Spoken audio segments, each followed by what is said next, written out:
নমস্কাৰ বন্ধু বান্ধৱীসকল, সকলোকে গোটেই সম্ভাষণ জনালোঁ। বন্ধুসকল, আজি 2 জুন সোমবাৰ। এনেই বহি আছিলোঁ, বিশেষ কাম নাই। ভাবিলোঁ অলপমান আপোনালোকৰ লগতে কথা পাতোঁ। এই সময়ত মোৰ মনত এটা কথাই ক্ৰিয়া কৰি আছে, আৰু সেইটো হ'ল, যদি আমি ইচ্ছা কৰোঁ, যদি আমাৰ মানসিকতা কাৰোবাক সহায় কৰাৰ কাৰণে ইচ্ছুক হৈ থাকে, তেনেহ'লে যিকোনো পদ্ধতিৰে আমি মানুহক সহায় কৰিব পাৰোঁ। ঠিক তেনেকুৱা এটা কাহিনী মই পঢ়িছিলোঁ। কাহিনীটো আৰু বহুতে পঢ়িছে, কাহিনী মোৰ ভাল লাগিছে। ভাবিলোঁ এনেই বহি আছোঁ, আপোনালোকে নিশ্চয় বহুতৰে আজৰি সময়, সেইকাৰণে কাহিনীটো ভাবিলোঁ মই আপোনালোকৰ লগত শ্বেয়াৰ কৰোঁ। কাহিনীটো আচলতে থিম এটা আছে যে যদি আমি ইচ্ছা কৰোঁ, তেনেহ'লে আমি যিকোনো পদ্ধতিৰে সহায় সম্বলহীন লোকক আমি সহায় কৰিব পাৰোঁ।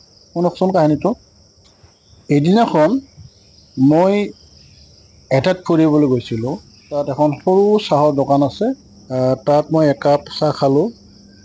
চাহৰ বিলটো দি মই উভতি আহিব খোজোতেই কাষতে থকা কাৰেণ্টৰ প'ষ্ট এটাত মই এখন কাগজ ওলমি থকা দেখিলোঁ। অলপ উৎসুক হৈ মই তালৈ আগবাঢ়ি গৈ চালোঁ, কাগজখনত কিবা লিখা আছে নেকি। হয়, লিখা আছে। এখন বগা কাগজ, তাত ৰঙা কালিৰে লিখা আছে। এনেকৈ লিখা আছে যে অলপ আগতে মই ইয়াতে 1000 টকা হেৰুৱাইছোঁ, 2খন 500 টকীয়া নোট। মই খুবেই বৃদ্ধ মানুহ, ভালকৈ চকুৰে দেখা নাপাওঁ।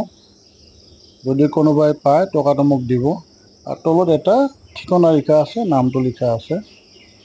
মোৰ কিছু অনুসন্ধিৎস ভাৱ এটা জাগি উঠিল। মই ভাবিলোঁ বেছি দূৰ নহয় যি ঠিকনাটো, মই গম পালোঁ। অলপ আগবাঢ়ি যাওক।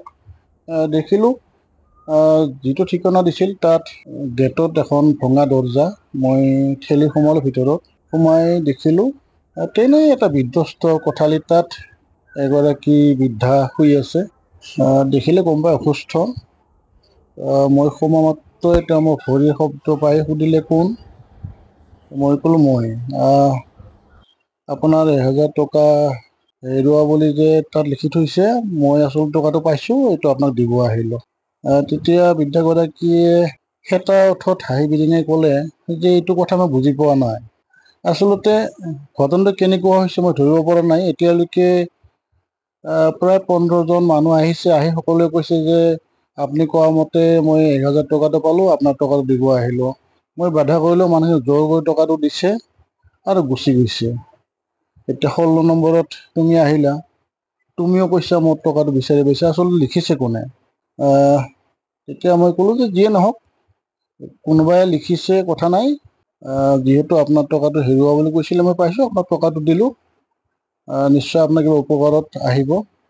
তেতিয়া বুঢ়ীজনী উঠিলে, থৰক বৰক খোজ, ক'লে যে তুমি যিহেতু মোৰ এই দুপৰীয়াৰ অতিথি, গতিকে কিবা এটা খাবলৈ দিওঁ। মোৰ ইচ্ছা নাছিল, কিন্তু বৃদ্ধাগৰাকীৰ যি আত্মীয়তা বুঢ়ীজনীৰ, মই এই আত্মীয়তাত আগবঢ়াই দিয়া চাহকাপ মই খালোঁ। কিছু সময় কথা পাতিলোঁ। এতিয়া বৃদ্ধাগৰাকীয়ে ক'লে যে মই আগতে ভিক্ষা কৰিছিলোঁ, এতিয়া দেহা খুবেই দুৰ্বল, অসুস্থ, ভালকৈ খোজ কাঢ়িব নোৱাৰোঁ, এনেদৰে শুই আছোঁ। কোনোবাই কিবা আনিলে খাওঁ। এতিয়া বিদায় লোৱাৰহে ইচ্ছা, থকাৰ ইচ্ছা নাই পৃথিৱীত। এতিয়া মই ক'লোঁ, একো নাই, টকাখিনি ৰাখক, মই এতিয়া আহোঁ। এতিয়া আমি বুঢ়ী বুলি কওঁ যিহেতু, বৃদ্ধাগৰাকীয়ে ক'লে যে এটা কাম কৰিবা, তুমি যোৱাৰ সময়ত সেই যে পষ্টত যিখন কাগজ লিখা আছে, পাৰিলে কাগজখন ফাৰি পেলাই দিবা। কোনে বা এই কামবিলাক কৰিছে? মানুহে মিছাই পইচাবিলাক আনি মোক দি আছে, এইটো অন্যায়। তেতিয়া মই ক'লোঁ, হ'ব, নিশ্চয় মই ফালি পেলাম। মই ওলাই আহিলোঁ। ভাবিলোঁ আচলতে এই কামটো কোনে কৰিছে। মনে মনে ভাবিলোঁ আচলতে কামটো যিয়ে নকৰক, এইটো কোনোমতেই ভুল কাম নহয়। হয়তো সেই ব্যক্তিগৰাকীৰ, বৃদ্ধাগৰাকীক সহায় কৰাৰ ইচ্ছা আছে, কিন্তু তেওঁৰ সম্বল নাই, যাৰ ফলত তেওঁ তেনেকুৱা এটা কাম কৰিলে। তেওঁ লিখি দিলে তাত 1000 টকা হেৰুওৱা বুলি। যিটো দেখি যিখিনি সহৃদয়বান লোক, তেওঁলোকে সেই বৃদ্ধাগৰাকী আহি সহায় কৰিলে। মই আহি থাকোঁতে হঠাতে এজন মানুহে মোক পিছফালে মাতি দিলে, শুনকচোন। মই ক'লোঁ, কি হ'ল? এই ঠিকনাটো মোক লাগে। আচলতে বুঢ়ী এজনী মানে টকা 1000 হেৰাইছিল, মই পাইছোঁ। তেতিয়া মই তেওঁৰ ঠিকনা দেখুৱাই দিলোঁ, আৰু মনে মনে হাঁহিলোঁ, কিন্তু মোৰ দুচকুৰে অলপ চকু পানী ওলাই আহিল। হয়, আচলতে আমি যে এই যে কিছু ভিখাৰী বৃদ্ধ বৃদ্ধা তেনেকুৱা লোকক দেখিলে আমি যে এৰাই চলোঁ, গালি শপনি দিওঁ, ধমক দিওঁ, আচলতে এইটো হয়তো উচিত নহয়। পৰিৱেশ পৰিস্থিতি পৰি বহুতে ভিক্ষাবৃত্তি লয়, তেনেকুৱা সহায় সাহাৰ্য খোজে। যদি আমি আচলতে ইচ্ছা কৰোঁ, আমাৰ যদি কাৰোবাক সহায় কৰাৰ ইচ্ছা থাকে, নিশ্চয় তাত পথ ওলাব। এইটোত তেনেকুৱা এটা কাহিনী, যিয়ে নিলিখক ভাল লাগিছে মোৰ। ভাবিলোঁ এনেই বহি আছোঁ, কাহিনীটো আপোনালোকক জনাওঁ।